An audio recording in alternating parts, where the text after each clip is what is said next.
build a couple examples maybe here. So I'll shoot out something very basic that somebody might normally eat, and I want you to dress it up with some of these creative ingredients that would beef up your nutrient profile so you get a better balance of, protein, carbs, and fat. How's that? Sure. Yeah. Playing a little game here. Okay, so oatmeal. Like I get up in the morning and I just have my plain old bowl of oatmeal. What would I do to dress it up so that I'm not hungry 20 minutes later? So one thing I always tell people with oatmeal, and this is more about flavor profiles, not so much nutrition, but I always tell my clients never, ever, ever cook your oatmeal in water, because that just makes it taste like cement. And it just it just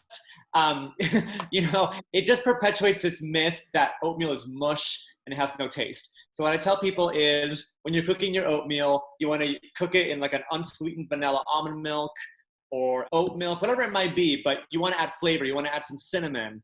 If you have some vanilla extract, add vanilla extract. If you have almond extract or coconut extract, by the way, vanilla extract is more forgiving, but be aware that almond extracts or coconut extracts are very, very strong. So 1 or 2 drops is all you need. Yeah. Whereas vanilla, you can splash a little bit more, but you don't want to dump a bunch of almond extracts because that'll be a disaster. So that's number 1. But also, by the way, if you're cooking your oatmeal in soy milk, that's already adding 8 grams of protein.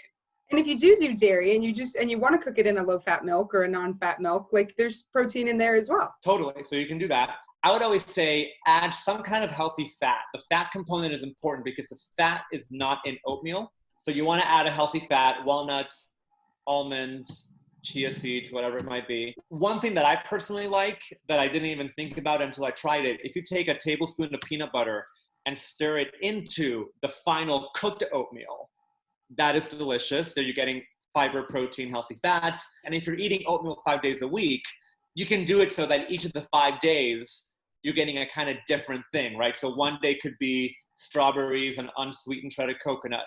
The next day could be blueberries and walnuts. The next day can be Granny Smith apple and cinnamon. So then it's not boring you to tears. And I'm just thinking, I've got some of these ingredients because they weren't available fresh most recently, but I have them frozen. Like I have a frozen bag of blueberries and I have a frozen bag of strawberries. And one of the things I did was I just mashed it up. Like I took the strawberries and I mashed them up. So it's almost like putting jam in my oatmeal, like it made it, and they're just strawberries, but it made it super sweet. So I do your peanut butter trick and I use an unsweetened coconut milk.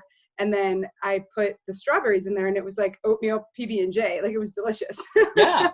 And that's key because I think so many people are used to just, they cook it in water and it tastes like slop.